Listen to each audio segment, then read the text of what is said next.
Well, good morning, everybody. My name is Steve Ticknor. I'm the Volunteer Services Manager. I am on the Workforce Relations team in the Office of Human Resources. And how that's kind of structured. So the Workforce Relations team, my colleagues joke, is like the dark arts of human resources. So like they deal with a lot of like the not fun stuff. So like the investigations, hostile, intimidating behavior. And I'm part of that team. So I'm like this little island of volunteerism. So I'm not used to presenting here, so I'd much rather this be kind of like a conversation. I'll certainly cover some of the information, but if you have questions, comments, anything throughout, please jump right in. And hello to everybody online as well. Thank you all for braving the rain. I woke up this morning and I was like, oh man, this is gonna be hard to get out. And I missed the memo that this parking garage is on. So I think there's basketball, there's something going on. There's a state tournament, yeah. Everybody is here. Yes. So amazing that y'all made it out here. So a couple things that I'm hoping to chat about today, and if you wanted a question answered, let me know too. But talk a little bit about my background, what brought me here to this position. I want to hear from you all, kind of got a little bit of sense who's in the room, and maybe some of your volunteer experiences as well. I'll go over my position, the Volunteer Services Manager position, kind of why it exists and what I'm hoping to accomplish. Talk about the ecosystem of volunteering at UW-Madison, cover that hot topic of the policy. I know a lot of people are a little bit anxious about the policy and what changes it could bring. Talk about Volunteer Matters, the new volunteer management system that will be an opt-in service, a tool if you'd like to use it. Just talk about data collection, I guess, in general. And then maybe a little bit of a future state of where things I'm hoping will go from there. Around. There we go. So, yep, Steve mentioned I'm the workforce relations within the Office of Human Resources. I did my undergrad here. I majored in philosophy, communication arts, and religious studies. So naturally, I got into nonprofits. What do you do with that? I went to UW-Whitewater then for my MBA, concentrating in marketing and international business. And then I started kind of my career at the United Way of Dane County, which is one of the largest nonprofits internationally, but every kind of chapter deals with local issues, local solutions. So during my time there, I worked a lot within the resource development department. So everything from the workplace campaign coordinator, so the partners in giving stuff, helping out with that. I was a development director for a while, working with companies, their employee engagement and fundraising strategies. And then kind of towards the end of my tenure there, shifted to the director of community engagement and corporate engagement. So that's the term they use for volunteerism. So working with companies, working with nonprofits, figuring out the nonprofit need for volunteerism and seeing if we can connect little collaboration there. On top of that, I manage the volunteeryourtime.org website. It's the largest kind of repository for volunteer experiences in Dane County. So got a good view from the database side. When I started, I was tasked with starting up this young professionals group that was aiming at introducing the next generation of philanthropists to the nonprofit kind of community through volunteer activities. So we hosted, while I was there, 70 events. They were philanthro parties. So it was one part like, let's learn about the community and issue that it's facing, one part hands-on volunteering activity, and one part fun. So good examples like a dodgeball tournament. Throw a dodgeball tournament, we'd pack snack packs, we'd learn about maybe truancy in schools, and then donate those snack packs at the end of the day to a community partner. I have, we all went through the pandemic. I've got my volunteer pandemic story. During the pandemic, I was part of this. I was the curator, which is just kind of the chair of a group called the Global Shapers, the Madison Hub.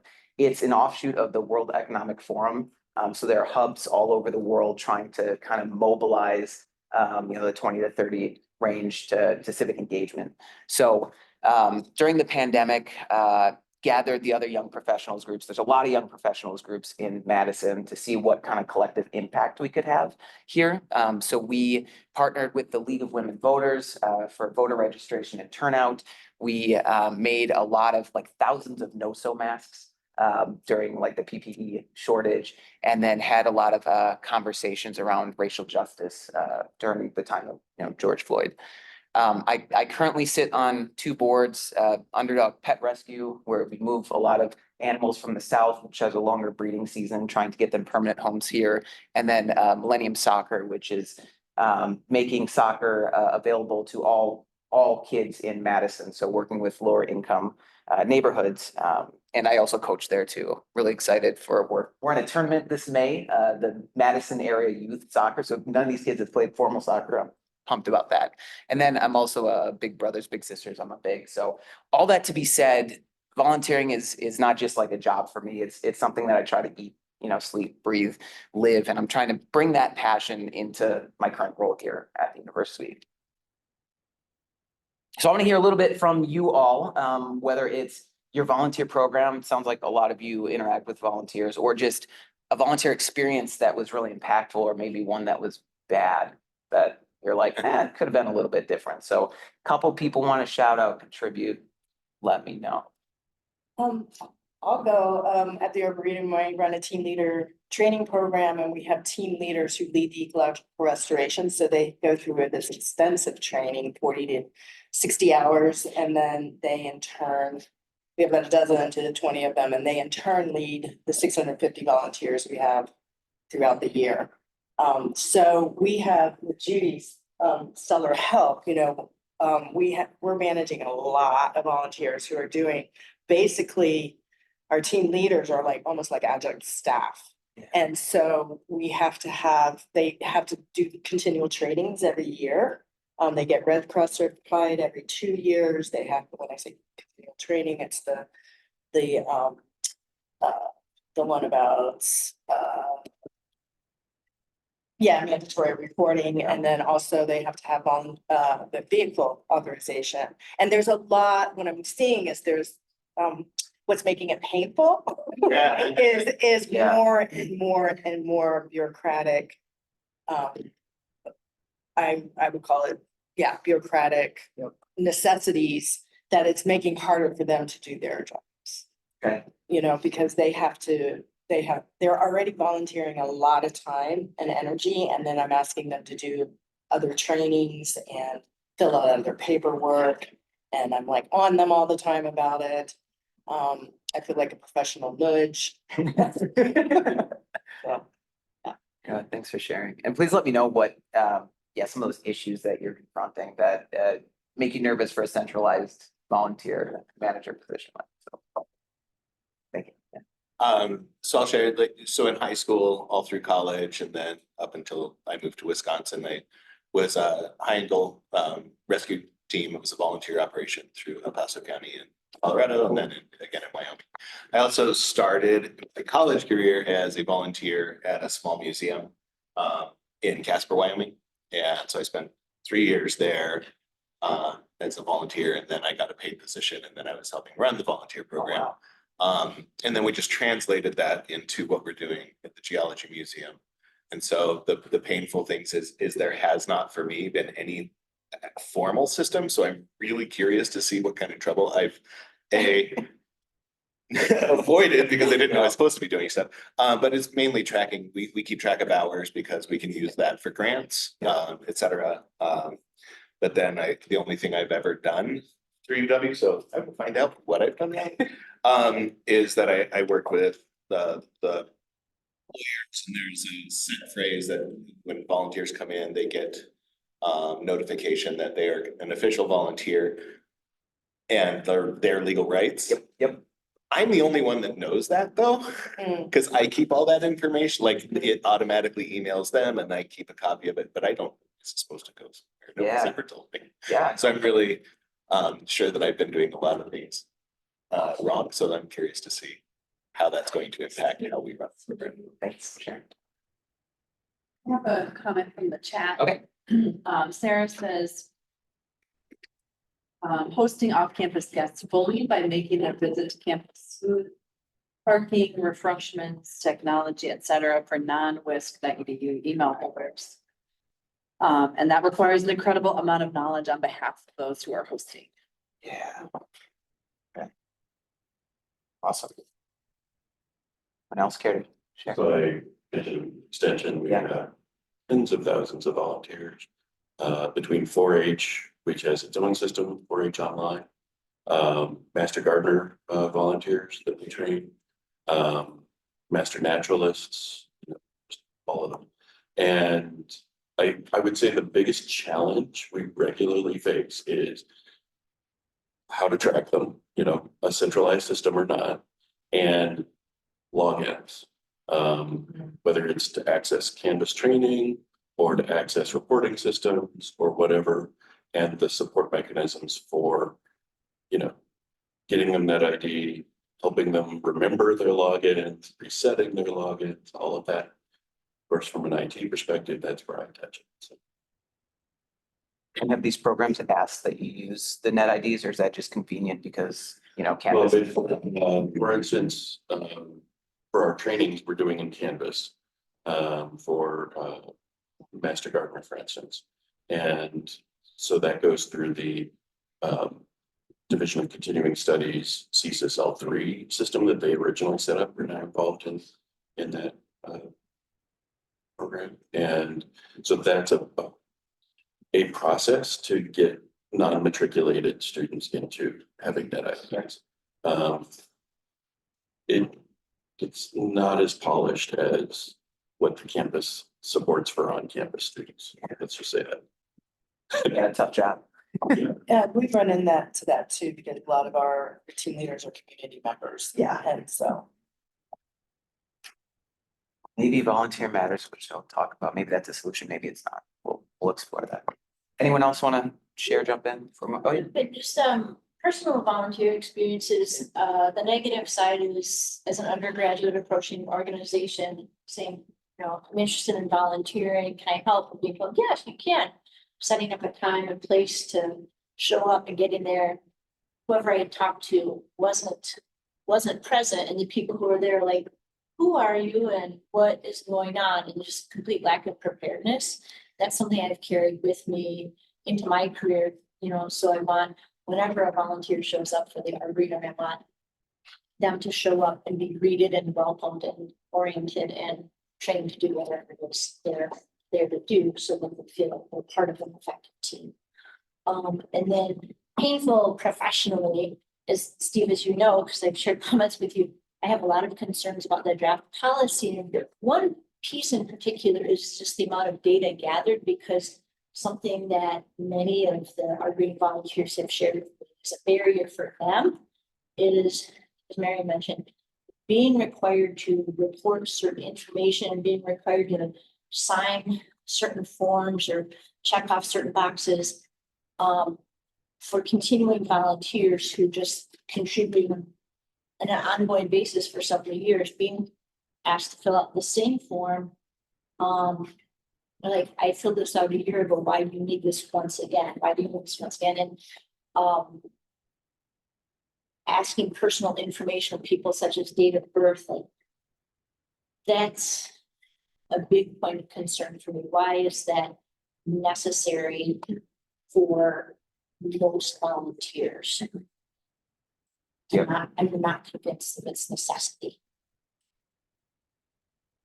Hear you. I'm raising my hand on behalf of Another one? Jordan, whose Yeah. hand is raised. Okay. So Jordan, if you'd like to unmute and share. Thank you. Good morning, everybody. My name is Jordan Sigler. I'm the Associate Director of the Division of Public Media. We operate PBS Wisconsin and Wisconsin Public Radio. Thank you for hosting this conversation.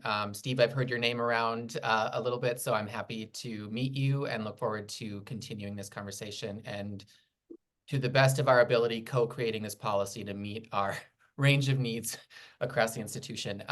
So our unique situation is that both of the services, PBS Wisconsin and Wisconsin Public Radio, have an independent 501c3 that is outside of the university. It's established to support those service missions. And our volunteers really are volunteering for those entities. But you can imagine that those volunteers are on campus, they are at events that are often co-branded with PBS Wisconsin, UW-Madison, and the like. So our numbers are something like 1,300 plus volunteers, some of whom have been with us for 50 years or more. It's an incredibly dedicated group of people. we were part of the transition from Extension into UW-Madison in 2019. And so we had these conversations early on about what our volunteer programs looked like with campus leadership at that time. It sounds like we're revisiting a lot of this. And so we have some complexity that I think makes us a little interesting. And so just looking forward to seeing how this evolves as far as a policy standpoint goes. Thank you, Jordan. Thanks. I'll ditto Jordan's. Yeah. We also have a 501c3. Yeah. And we have a lot of volunteers that they're the Friends of the Geology Museum organization. Yeah, Okay. yeah. So we're all in the same boat. Okay. Everybody, yeah, great. Yay! All in the same boat. Hopefully heading in the right direction. Awesome. Well, thank you all for sharing. I don't have all the answers, but hopefully we'll have a little bit of discussion to get closer to the direction of those answers today. All right. So, I guess my position, why do I exist? So why volunteer management services to begin with? As many of you alluded to, it's kind of felt like the wild, wild west when it comes to volunteerism. The policy is not very robust. There's not a lot of guidance. It's kind of engage volunteers as you would like. Here I have on this slide a couple of real examples. I've changed a couple of variables in it, but these came to workforce relations before I started. And they raise a lot of those complex questions that need to be addressed in the policy. So a lab is running low on grant money. The PI asks students to volunteer to help lab employees conduct research. Can we ask somebody to volunteer to do the same work that somebody is being paid to do? A volunteer program is having difficulty recruiting volunteers, so they start offering $600 stipends to incentivize volunteers. Can we pay volunteers? Can we give them anything of value? A volunteer manager is having volunteers run personal errands for them. If they're volunteering, can I ask them to do something else, or is that an abuse of power? What should the policy say about that? A volunteer has been acting out of line and jeopardizing the program. What does volunteer dismissal look like? Do they need to follow a similar procedure that we do with employees? A volunteer breaks a student's TV while helping them move in. Who's liable for that? The volunteer? Is the university? Is the student? A lot of questions there.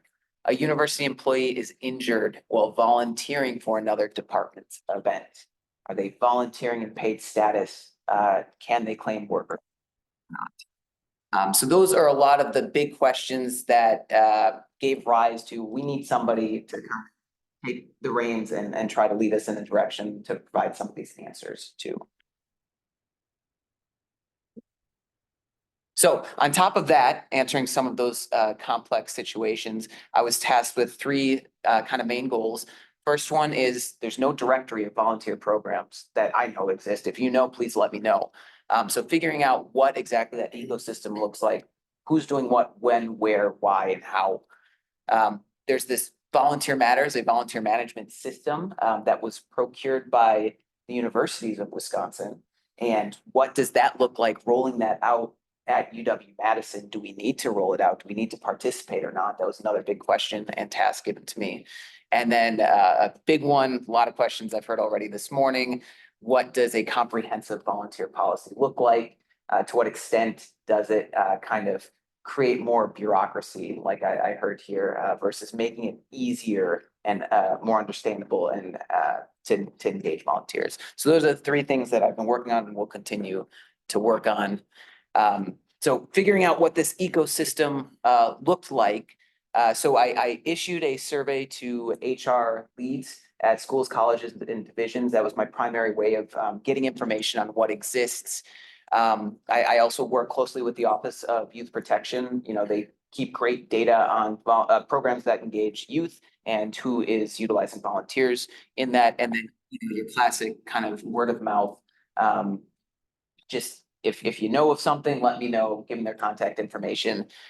So I met with everybody, close to everybody, 90% of individuals that I was referred to, and found that at least, I know there are more that exist, but at least 50 programs exist, volunteer programs exist here at UW-Madison.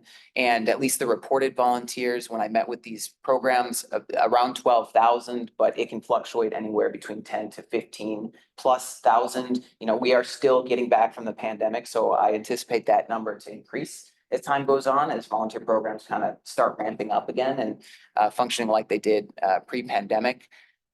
That it looks a little different. So I would say that the year-round programs, the kind of the 4-H's, that have programs, events all year, 365 kind of a situation. About 15 of those programs that I met with, that's the vast majority of volunteers that we're talking about, 10,500. There are about 10 programs that I met with that have an ad hoc need for volunteers. So it might be data entry or something similar to that. So whenever they need a volunteer, they search for one, they bring them in, they do the work. And then about 25 of those, half of them are kind of event-based. So this could be once a year, it could be once a semester, quarterly. One of my favorite examples for a volunteer event is the Russian spoken language competition. So high school, middle schoolers come to UW for a day. They have volunteers that help, train, coach, and then volunteer judges to see who can speak the best. But thought that was pretty interesting. So the coolest thing about my job is I get to learn about all of the diverse volunteer opportunities there are across campus. You can see I added some of these logos here, but everything from like youth development to nature preservation to helping our aging population remain healthy. It really is. If you can think of it, there's probably a volunteer opportunity out there here. Some of the largest ones by number, and I see that Wisconsin Public Media is not on there, so I'm gonna make sure to update this slide with that 1,300.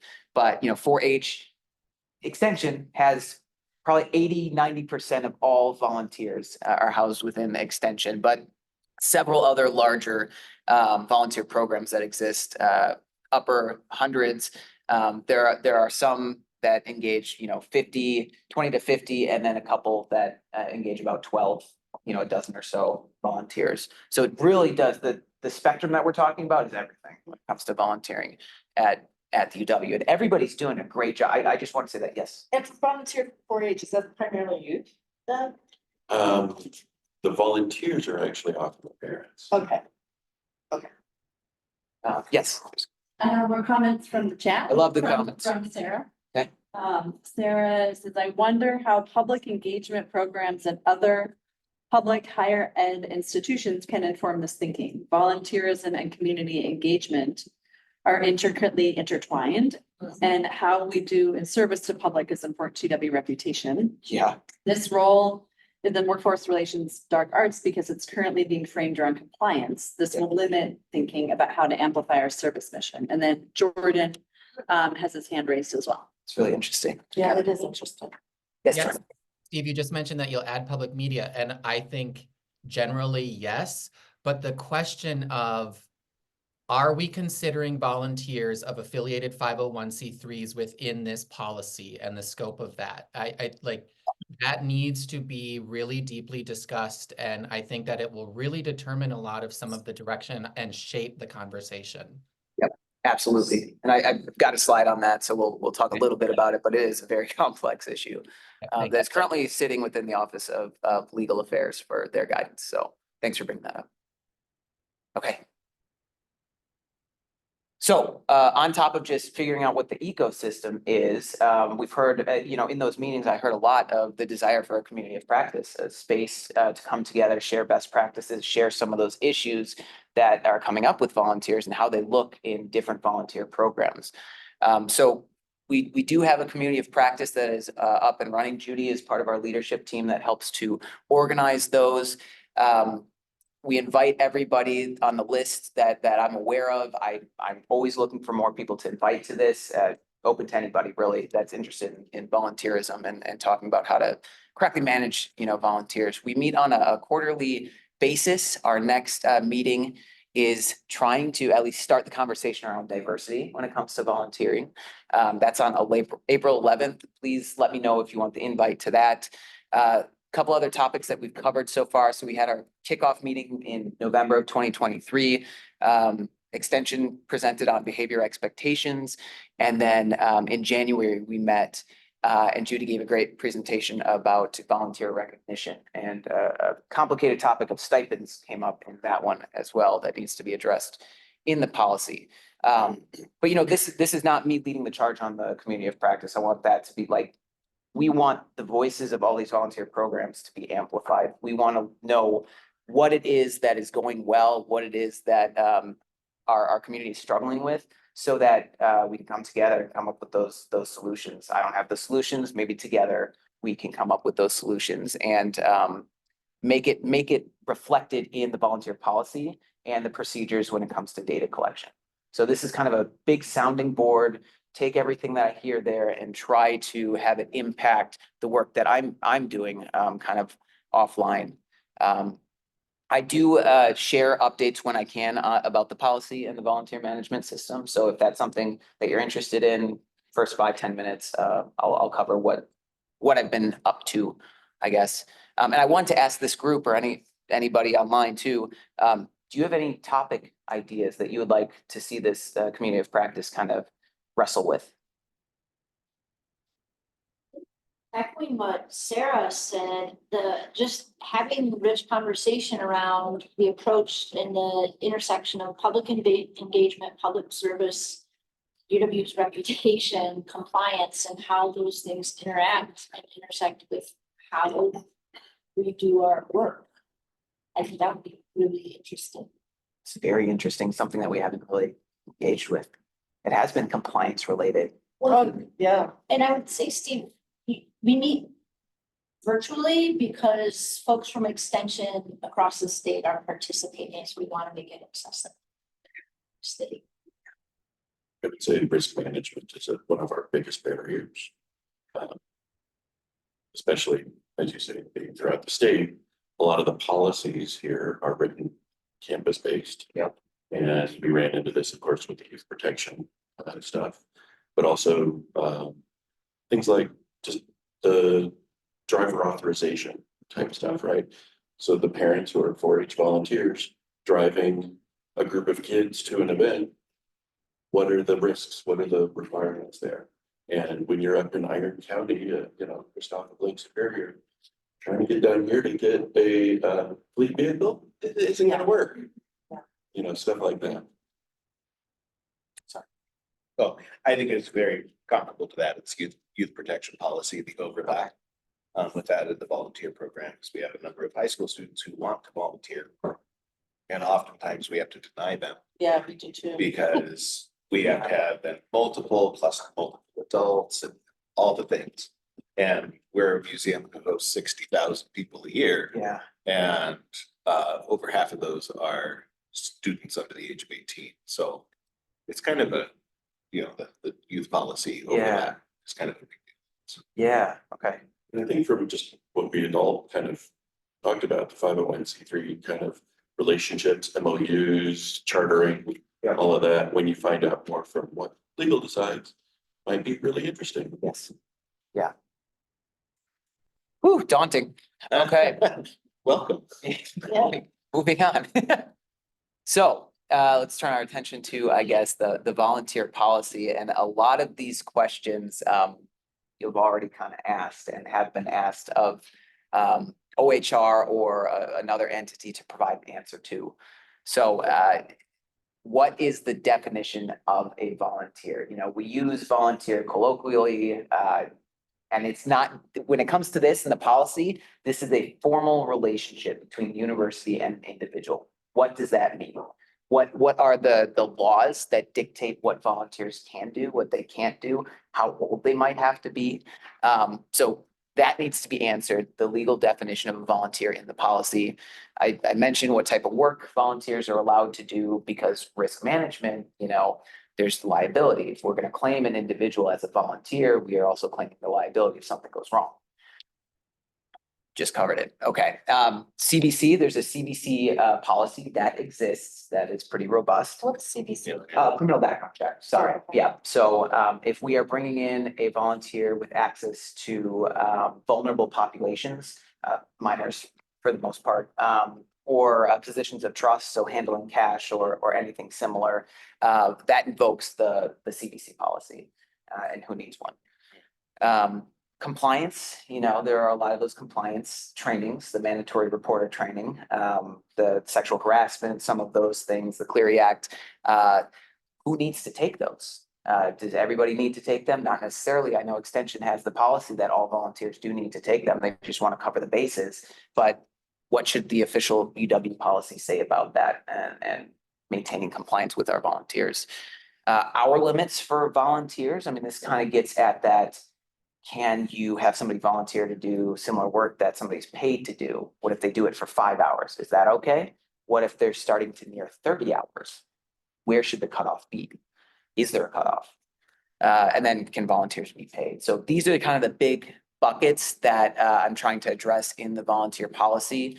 And if anybody else has, I mean, we'll get into further conversation, but these are the starting points, I guess, of what the policy really needs to make clear. So there is legal precedent for this, especially when it comes to the definition. And this is, I'm getting into the boring part of the presentation.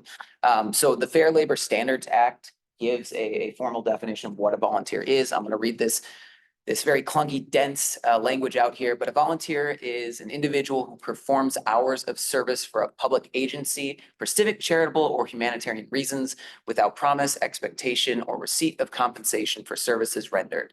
Individuals are considered volunteers only where their services are offered freely and without pressure or coercion, direct or implied from an employer. The law provides that an individual shall not be considered a volunteer if the individual is otherwise employed by the same public agency to perform the same type of services as those for which the individual proposes to volunteer. Although volunteers cannot receive compensation, the Fair Labor Standards Act, FLSA, allows volunteers to receive expenses, reasonable benefits, and/or a nominal fee to perform services without jeopardizing their status as volunteers. I did see a hand there online. So I'll pause. I think. Yeah, good morning, everybody. This is Sarah, and thank you so much. I just feel like that slide really locked in this intersection with the attorneys and compliance. And I just want to note how important it's been in the work I do in health equity and community university relationships that volunteers are often the starter points for lots of bigger things and connections to others and the relationships that I care for in service to my fellow colleagues who, I might meet somebody at an event that is well-versed in Jordan's 2 programs and excited to be at UW doing something else. So there's just such a quick, important opportunity to invite people into campus and to serve in different ways.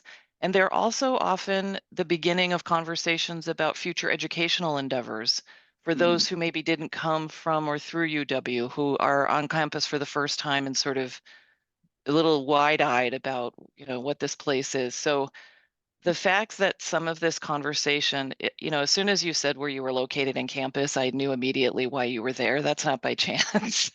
And I think we just really need to be honest about how this can work well for everyone, not led by compliance and liabilities. Important features, nobody wants to get hurt, but we also make this place incredibly hard to navigate, even if you're on campus. So trying to invite the public to do things here, I know this doesn't extend potentially to off-campus events, but it's all related. So I just really wanted to lean in. Sorry, I don't have a camera this morning, but I really appreciate this dialogue, the invitation to express immediately upon framing your role, how much this matters to our work and how hard UW has got to do, how much work we have to do immediately to address some of this, because it's not helping us in many ways with our reputation. And people are really confused about why this is so hard. Anyway, sorry, thank you for the minutes. Thank you, Sarah, for mentioning that. And I'm hearing maybe some equity access kind of overtones there as well. And if we throw too much red tape, I mean, that starts to impact that. I mean, Yeah. literally the background check. I mean, no one in this room would ever want somebody in harm's way by somebody, but bringing up a background check as part of a conversation around volunteerism is not for the feeble. Like that's just an incredibly strong signal about values. Yeah. And my concern too is I do work with immigrants Yeah. and some of legal them steps. feel the safety issue around that. I think a lesson in, I don't work for Extension, though I admire Extension greatly. I just think the whole, how things have gone with the Master Gardener program could be a lesson of how not to do things, because I've heard only tales of woe and great dissatisfaction from Master Gardeners about how things went when Extension became part of Madison again, and the Master Gardener program just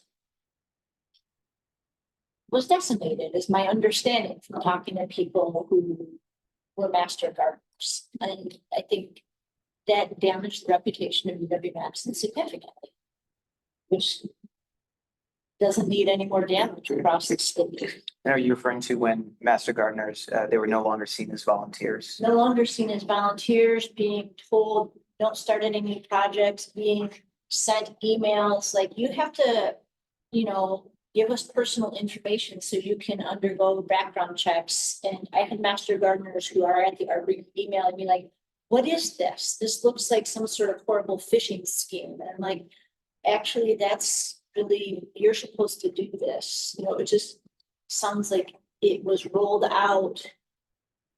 Like a system was rolled out, held together by duct tape and chewing gum. It hadn't been fully put in place. It sounds like they're scrambling. Yeah.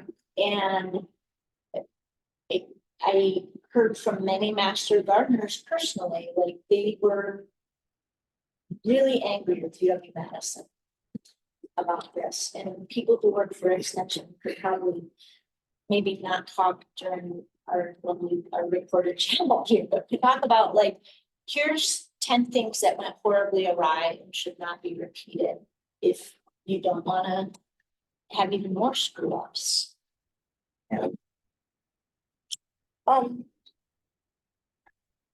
You know, again, this is what you're talking about is, yeah, lessons learned. And the other concern that comes up for me, like I was saying, is like, I have also had volunteers who like, they don't want their information publicly known because they've been stalked and they have concerns then like how data is being shared and how we do our work. So it's like really paying attention to all these nuances that, as Sarah was saying, you know, like how do we do this in a respectful, welcoming way rather than, no, you can't volunteer because you don't want your data shared because you've been stalked.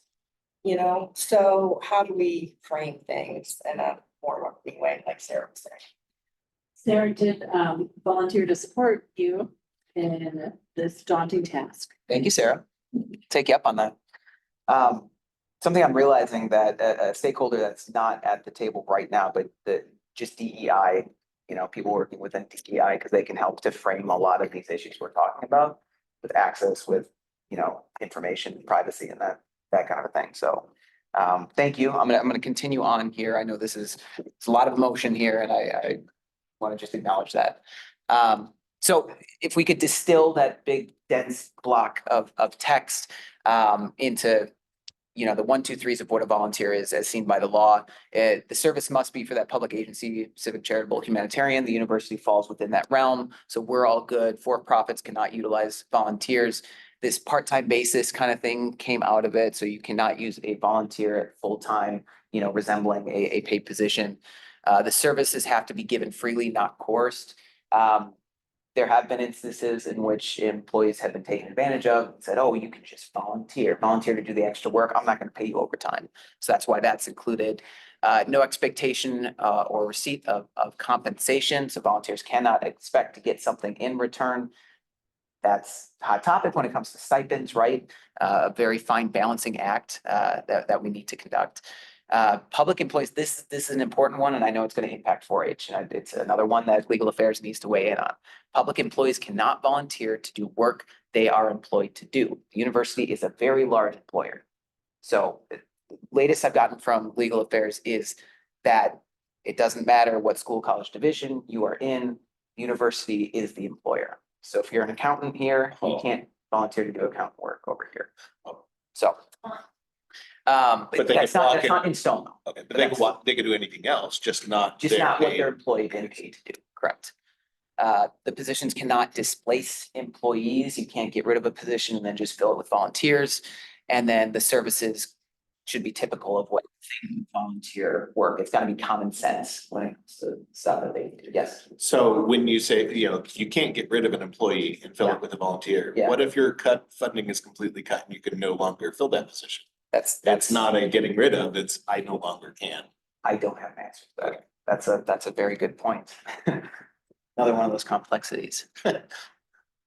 Full of those today. Okay, so this risk and liability, and this slide gets at the 501c3 a little bit to start the conversation at least. So Volunteer Protection Act of 1997 indicates that volunteers are not liable for any harm outside of like gross negligence, as long as they're working within the scope of their volunteer role, which is why it's important. That is one of those pieces of data that we need to collect, the position description. We need to know that formal agreement of what we're asking somebody to do so that we can take liability for what it is they're doing. So the kid didn't have to pay for the student's TV. Yeah. program. Yeah. Okay. Direction and control. This is a really big piece of the puzzle. So if you are telling somebody to do something as an employee of the university, as a volunteer, even if they are a volunteer of a separate 501c3, they look like a volunteer of the university, right? So this is where legal really needs to get involved and give us a firm answer, because the direction and control, when some of these opinion, pieces, these cases come up in the law, and I am not a lawyer, I'm gonna be upfront with that. But that's the side that they take, is if you have direction over somebody, if you're telling them what to do, they're your volunteer. They act like your volunteer. So that is what it boils down to in my mind. That's what legal is looking at as well. So even if somebody signs up through this separate 501c3, they show up to an event and there are university employees dictating what they're supposed to do, they resemble a university employee rather than this 501c3 that just gathered their information and signed them up. There's no firm stance, there's no answer on that, but that is, what I've given to legal and said here, and, using Wisconsin public media as an example, these are the issues that we really want you to weigh in on. Judy, you got something? I'm just, I'm thinking about how, these relationships between university departments and 501c3s have been in existence for some of them for 50+ years. Yeah. And that's the precedent. And yikes, Yeah, it's. during the hornet's nest, that's for sure. It sure is. Yeah. I'm grateful it's you in this room. I got a target on my back at all times, back and front. I know that. Yeah. Any other comments about that? They're getting paid the big bucks. So another piece of this is volunteers are not employees, and they're not covered by workers' comp. So when you are volunteering for the university, if you're employed by the university, you are taking off your employee hat, you're putting on your volunteer hat. If you get injured, anything else, workers' comp cannot be invoked, just the volunteer policy. How has that changed? Because in the thing that I have, that I send out through legal. Yeah. Says you are considered a zero-sum employee as a volunteer. And as such, if you are injured in the line of duty, so to Yeah. say, you are covered as if you were an employee. But not workers' comp. Well, that is workers' comp, because if you're injured in if I smash my hand and I can't do anything Yeah. for a while, you should be covered. That is an injury that incurred during the course of volunteer work, Okay, and you are considered a zero-sum employee. yeah, You should be getting workman's comp. So I would be really you're curious. revisiting it, yeah. Sorry, I No, strongly no, hope so. This is why I'm here Yeah. talking to everybody. That's a because, Yeah. big deal for us. huge.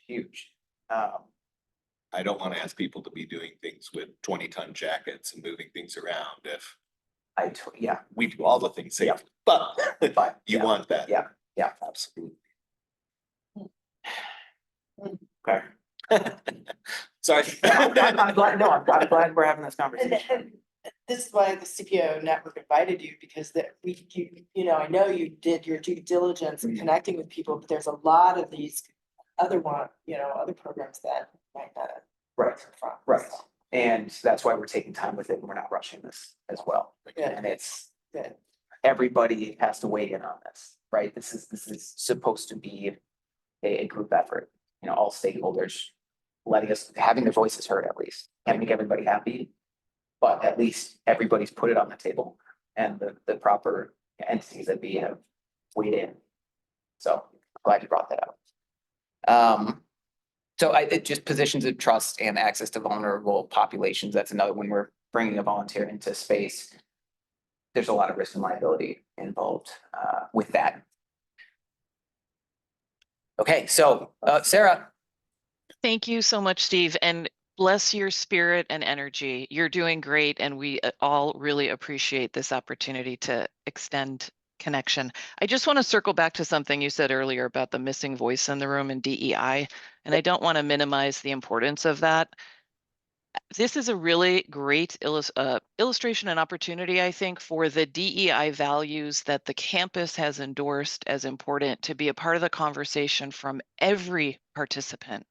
I would hate to see us overlook a chance to bring in more diverse perspectives, but I really would like to hold us all up to a spirit of engagement around this that actually amplifies what campus says about diversity, equity, and inclusion. So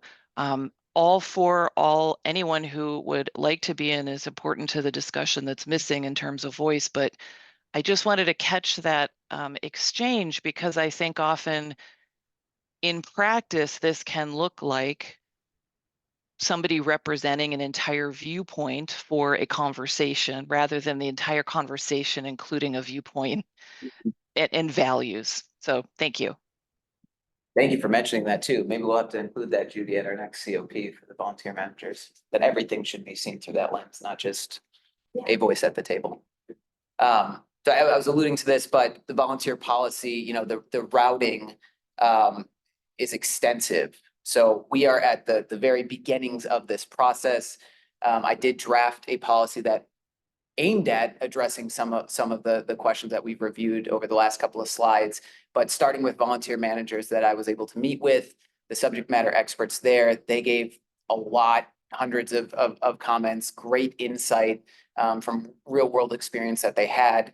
Like I'd mentioned, I gathered those and grouped those into these bundles, these buckets of difficult, complex issues that we really need legal affairs or others to give a firm answer on. So legal affairs was doing research on a lot of these, and I just got some of their answers at the beginning of the week. So still wading through that. If anyone's interested in seeing what they have to say, I want to be very transparent in that as well. So let me know, reach out to me.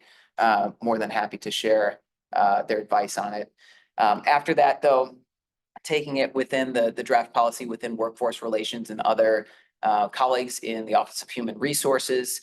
After it makes it through that stakeholder group, schools, colleges, divisions, HR leads, business services, compliance, risk management, OHR leadership, and then governance. Are there any large stakeholder groups here that you do not see represented? Yes. Actual volunteers themselves, Ooh. including folks with the 501c3s affiliated with different schools, colleges, divisions. Yeah. Yeah, it works. It's gonna get opened, it's open, and better to open it before something's like, this is the final thing. Now's the time to do it. Yeah. The most important stakeholder, yes. Yeah. Yeah. And not just here in Madison, but folks in Iron County and Wood County and Milwaukee County. Yeah. And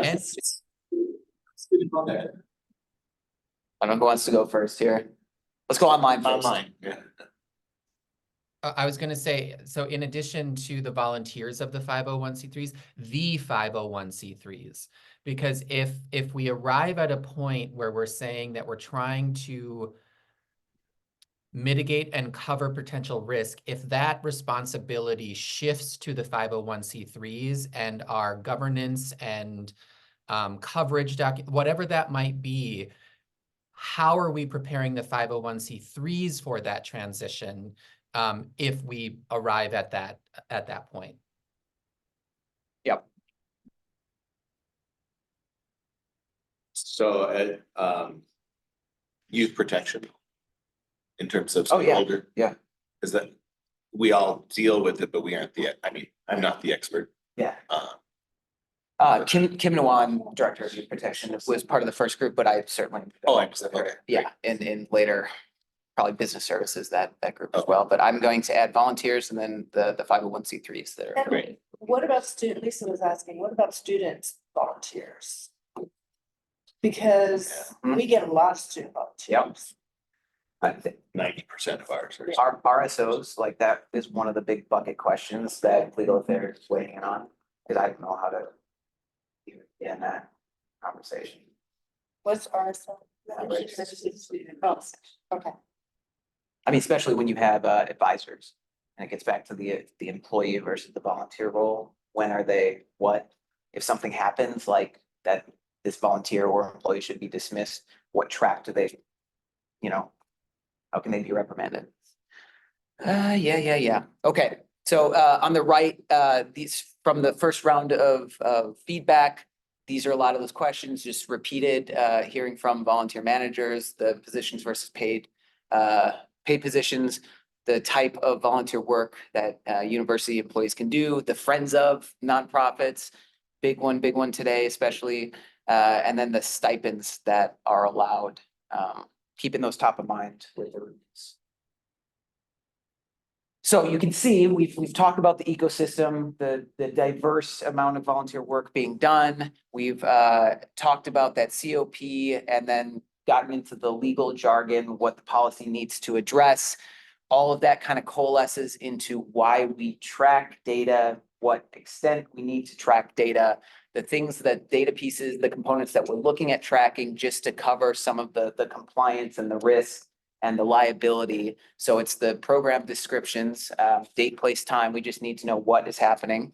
The volunteer description, I've mentioned this in the past, but it gets to that Volunteer Protection Act. If we need to know what we're telling volunteers to do, we need to know the scope to see if they're acting outside of that or within it.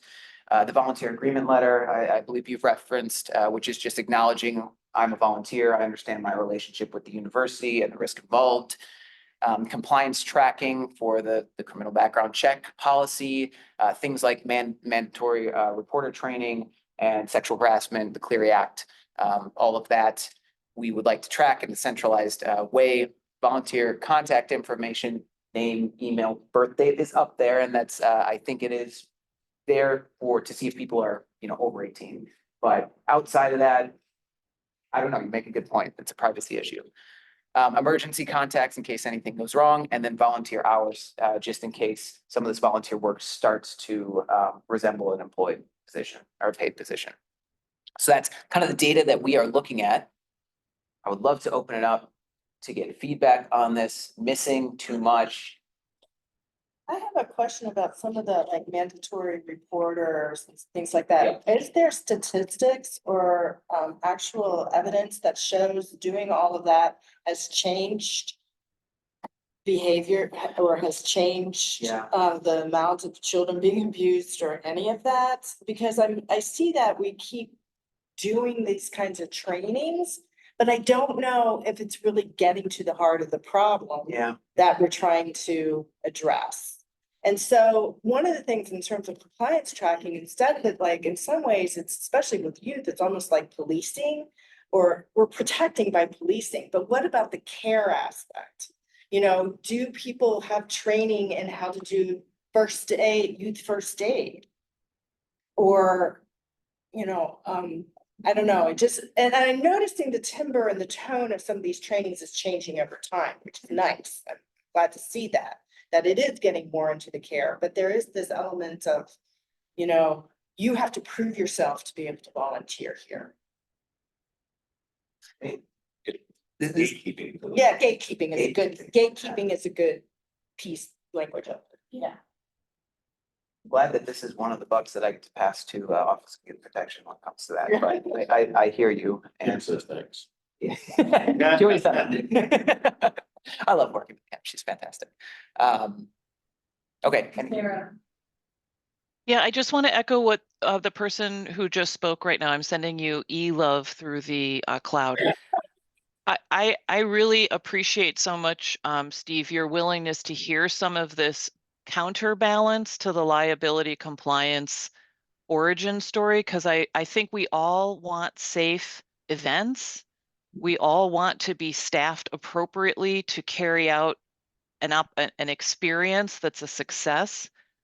But as you get deeper into your slide set, it is very evident the drivers that have some pretty significant voice. And it's not that that's a problem that can't be managed, but I do feel like in going forward, the balance in the room, we really want some of our legal reps and compliance folks to understand what this looks like on the ground. I definitely sometimes sounds like they have a very stark imagination of what's happening or what could happen and what it looks like and who's involved.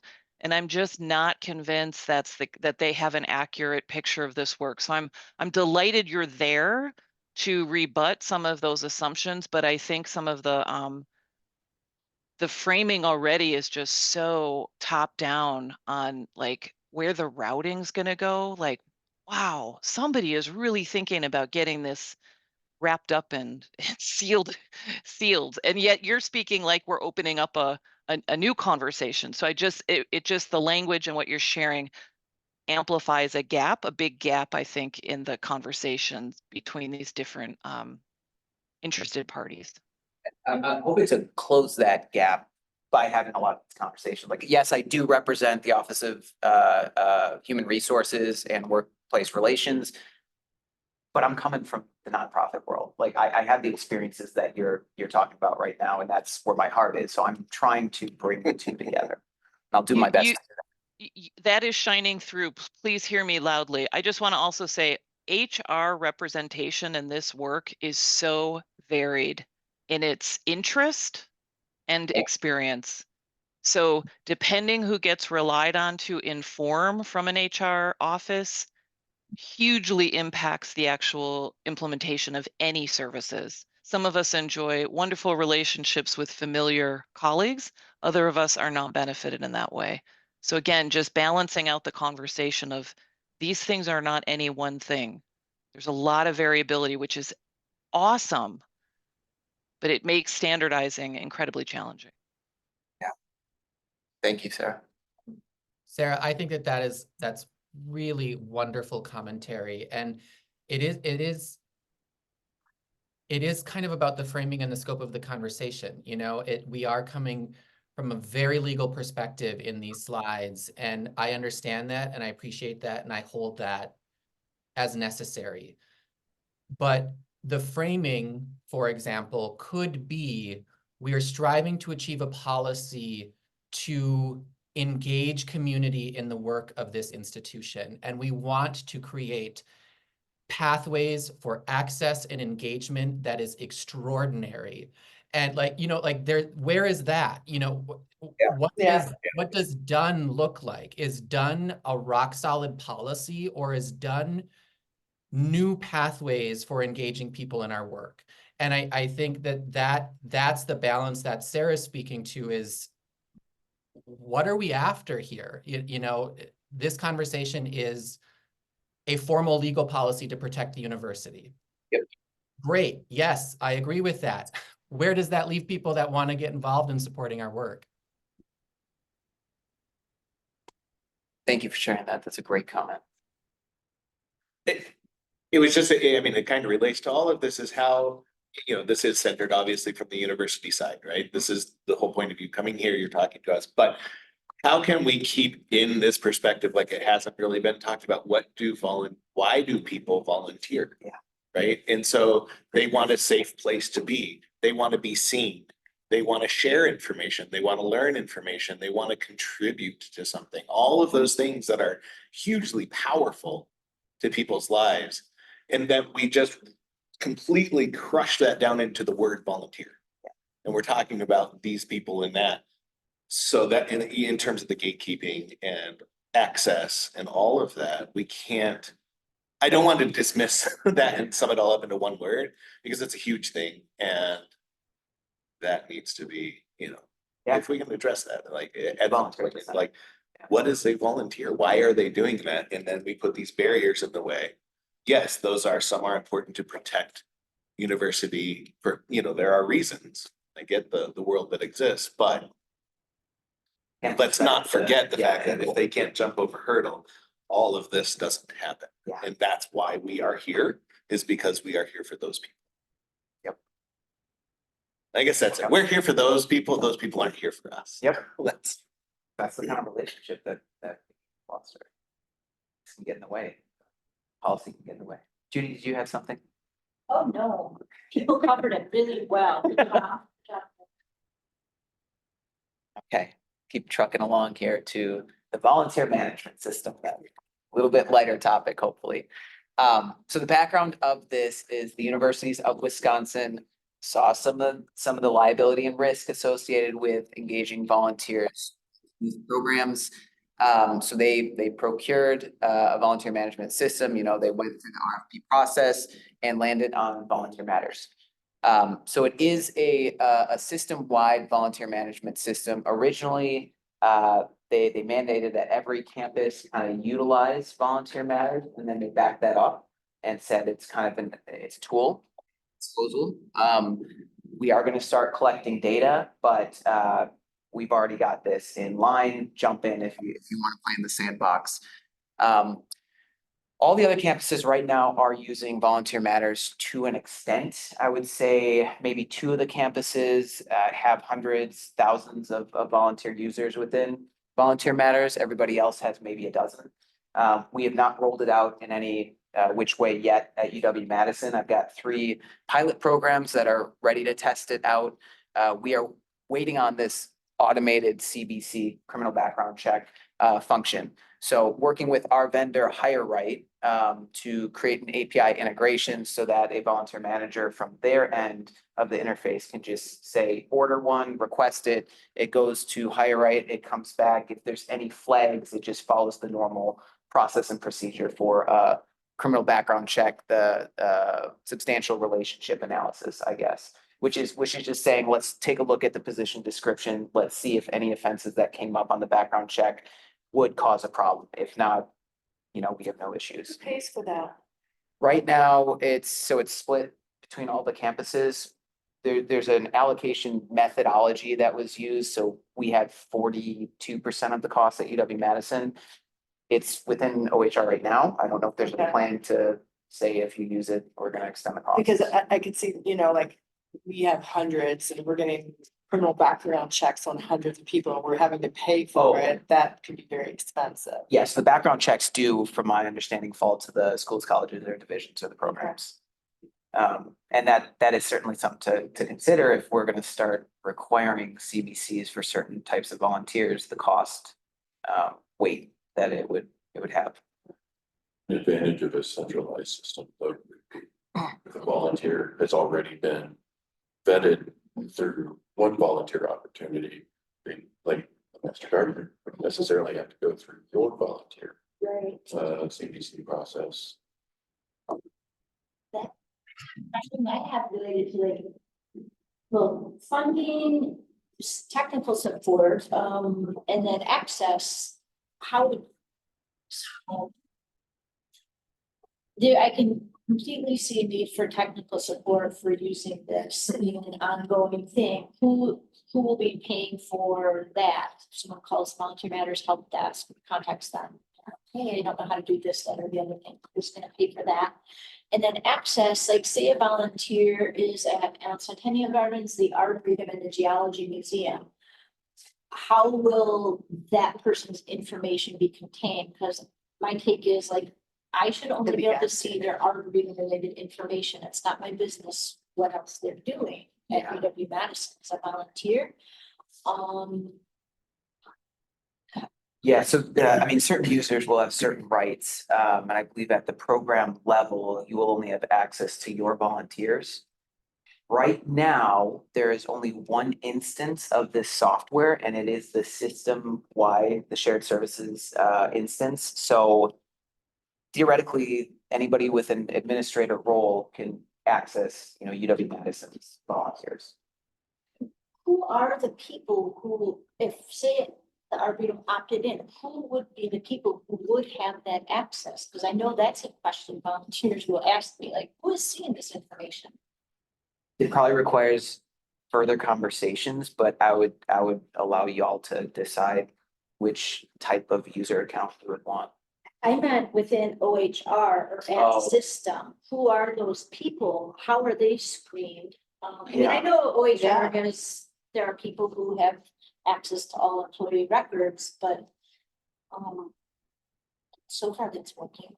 Yeah. So clearly there are systems in place, but right now it's very decentralized. Does that information fall somehow under the Freedom of Information Act and Yeah. other people request that? Yeah, information? that's the public records and stuff. Right. Yeah. Sarah made a comment about formerly incarcerated individuals seeking Yeah. opportunities for service, and that the Odyssey might be a good Yeah. thought partner. Odyssey, they're gonna be one of the pilots, the Odyssey project. So that's exciting. So public record request, writing down. Yeah, the access and everything. So flow chart. So it gets pretty technical pretty quickly because of our relationship with Higher Right then. So to my understanding, every campus has their own site. The sites are billed and everything else through Higher Right. Shared Services has access to all of the CBCs, but Madison, the way it's set up, only has access to Madison's. Right now, I'm the only admin in this system, so I'm the only one that can see everything. But when we start rolling it out, I mean, the big question we're weighing is whether we create a separate instance of Volunteer Matters for UW-Madison. It would double or triple the costs, but it might be worth it. Laura asked if this will be required. That's what I was just gonna ask. Oh, No, it won't be required. It'll be, I cannot promise that won't change. It'll be opt-in to start. Like I said, right now, we're just in the pilot phase, so we've got 3 programs ready to jump in and test it out. We will start collecting volunteer data centrally. So that might look like we can do imports with this system. So if it's, here's the Excel sheet, names, contact, and whatever data we end up, OHR leadership decides will be required. We can collect that and upload it into the system if people don't want to live in the system. I will mention the largest 5 volunteer programs that we have at UW-Madison already have a volunteer management system of sorts, whether it was homegrown or whether they are paying for a separate service.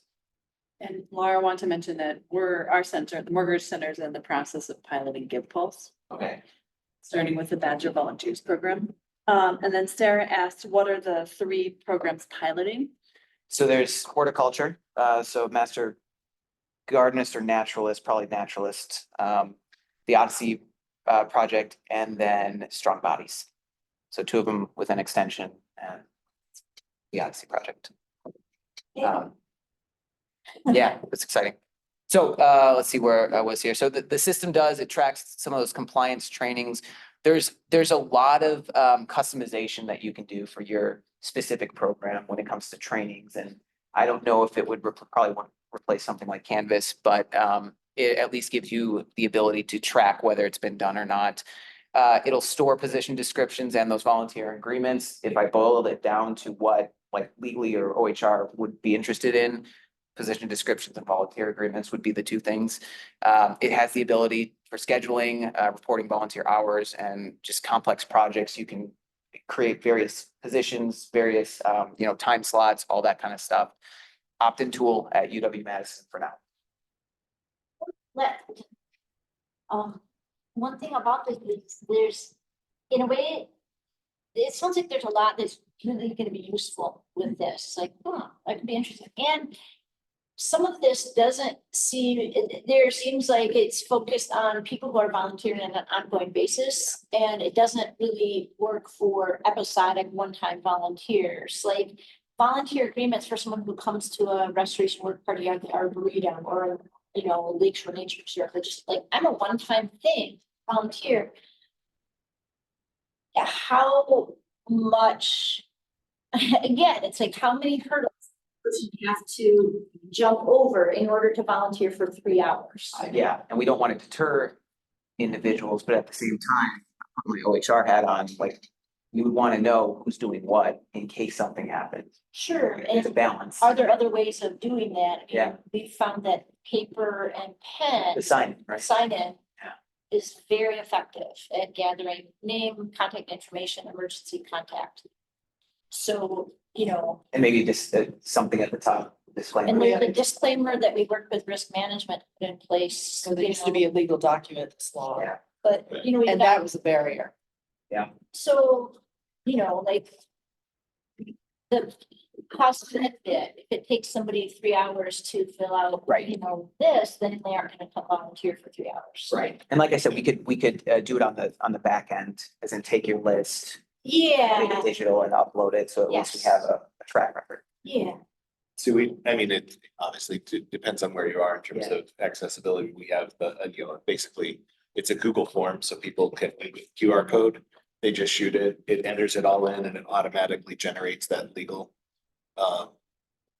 Disclaimer. blah, blah, blah, that gets sent to them in an email. And so all we need from them is their name, and a physical address, emergency contact, and that, and then it just automatically fills those things in and sends it off to them. So it's a 30-second, Yeah, take somebody fill it out. yeah. But then that's just us, it's a personal, within our own organization, but it's exactly that, so it's gotta be quick, simple, then they're off to do the And- job. And this is actually gonna. Because we have meetings here to talk about how UW is talking about centralizing events and signing up for events and registration. And so that's coming down the pike too. So if a person is signing up for the events and then they have to sign up, then they have to go here, like how, yeah, it's, again, it's a gatekeeping thing because, I can't volunteer, just sign up here, and now I have to go over here and fill out this information, and then I can volunteer. And I don't know when that whole sign up registration is going to happen, but I heard that's coming down. I've heard that. That's interesting. Yeah, we've had discussions here about it. Probably has some implications with this as well. Yes, absolutely. Because if you're registering for something, you're gonna have to register twice. Yeah. We don't want that. Yeah. Okay.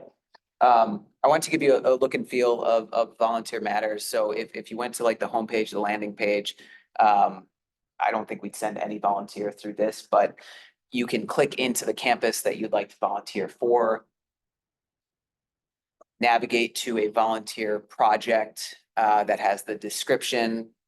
Got Odyssey junior volunteer up right here. If you click into the learn more, then it gives you what the volunteer position is. And the things on the left here are called credentials. But that's when I was talking about the customization and what you would like to require your volunteers to kind of go through. That's where we would put them. If we were using this, how UW Systems has it set up, they have, if you're this type of volunteer versus this type of volunteer, and again, their lens is volunteers working with youth, but they already have pre-populated credentials. So like a criminal background check, the mandatory reporter training, that kind of stuff. Any questions there? Okay, it's pretty cut and dry. This is an example of one of those credentials. This is one that would kick you out to another site for the training. And then come back here and upload the file to show that you have completed it. The reporting is pretty cool as well. So you can customize and filter the kind of data that you would like to see, what's outstanding for credentials. You can down to the program view or an individual view or just kind of high level where you need to focus on getting some of the compliance documents in. Whew, in terms of, last slide, I made it. In terms of the future, which might change after a lot of these conversations, but having a unified centralized database is kind of where OHR is looking. So whether that be collecting data manually or through a shared system like Volunteer Matters. But again, that's for the liability and risk, making sure we have all of our ducks in a row. Creating a toolkit for schools, colleges, divisions to start a volunteer program, because if we can get this all neatly compact and accessible, we would like to encourage more volunteering at the university, not less. That's all of this should encourage. We should see the line go up with volunteers engaging with the university. Part of that is creating a library of templates, resources, and trainings. A lot of that is coming out of our community of practice with volunteer managers. That work extensions has been amazing. Like, I wish I could just copy paste what y'all have done. Same with the Arboretum. Like, I want to say that a lot of these volunteer programs that I've chatted with, they're doing so many amazing things. I just want to amplify that work and make it more streamlined and universal, so that smaller volunteer programs can take a look at those best practices and adopt some. Publish a comprehensive volunteer policy, hopefully in the future sometime. I don't know if it's 2025, 2026, 2030, but we'll get a volunteer policy published that answers the majority of people are happy with and feel that answers the questions that they have. Steve, do you get a sense of the timeline of No. that? Because you're working a lot with legal on this too, so I can see that there's back and forth. There's a lot of back and forth, and the more conversations I have, the more stakeholder groups I would love to have eyes on this and see Okay. it. So the most aggressive timeline would be the end of this year. I can see that pushing into 2025, 2026. Okay. I don't like that. Retired. I want something that works for everybody as soon as possible, so we can encourage more volunteers, but still want to do our due diligence to make sure it's the right thing. And then along with that policies, kind of some supplemental things, policy guidelines, procedures, and then just FAQs for questions that lie outside of the policy. So I will open it up for additional questions with the time we have remaining. Sarah's just asking, like, what might some next steps be, and to like keep these folks engaged in the conversation? So we have the community of practice for volunteer managers. I would highly recommend anybody come to that. Could you send like maybe an Yeah, email? yeah. Circulate that. And- to the email. And we'll do for the follow-up, we could do a link to this, that, and also to the existing policy. You said you might have. Yes, yep, open up if to, you yep. You could, and if you want to have, here's a link to the existing policy, please, give me feedback or whatever, if you want feedback on that. I mean, the draft policy. The draft, because the right. Existing policy is Oh. like 3 sentences. Oh, draft The policy. draft of the policy. Yeah. So I've got those 2 action items. If anyone wants to talk to me, I would love to have conversations offline and maybe even figure out a group to look more into volunteer matters and see the data collection on that end. Got it. Did that answer Sarah's question? I think. Is that the one that Dane County is now using, Volunteer Matters? I think they switched them to that. Did they? Yeah. I don't know, maybe. Yeah, so that you might want to talk with them. Like- The Dane County Lake and Water Resources. Okay. Because they have thousands of volunteers Yeah. as well. Anything else? Come on, more tomatoes. Let's go. I'm gonna go back to protection of people who are immigrants and, Yep. really like. Yeah, they already feel very marginalized, not Yep. protected, and now we're collecting all this data on them. Yep. And they're gonna wonder who's gonna access that. Yep. And am I gonna be targeted? Lots of conversations about that. Did you? station, Good. Because our federal grant requires us to report race, age, ethnicity, gender. Okay, I didn't know that. And to the feds about who we serve, the audiences we serve. We don't have to tell them the individuals. We tell them the aggregate. Okay, So the systems of how we collect that and how we protect that are constant okay, discussion. good to know. Yet again, look to extension for. Yeah. Wonderful. Well, if there's nothing else, thank you all for your time, your great insights, and hope to keep everybody in the loop. And I've got an open door because I don't have an office. So Yeah, and so this volunteer services center of excellence, that would be housed under OHR? Right now, that's, yeah, Okay, but that could change, okay, especially as we bring in some of these other elements that we've been talking about today. okay, I don't know. all right. Well, thank you very much. Thank you. Anybody online have any last comments or anything?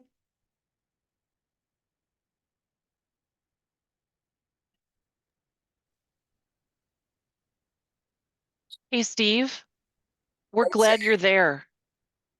Yeah, thank you. And please don't lose sight of the smart person who decided somebody with some background in philanthropy and nonprofit work matters to this.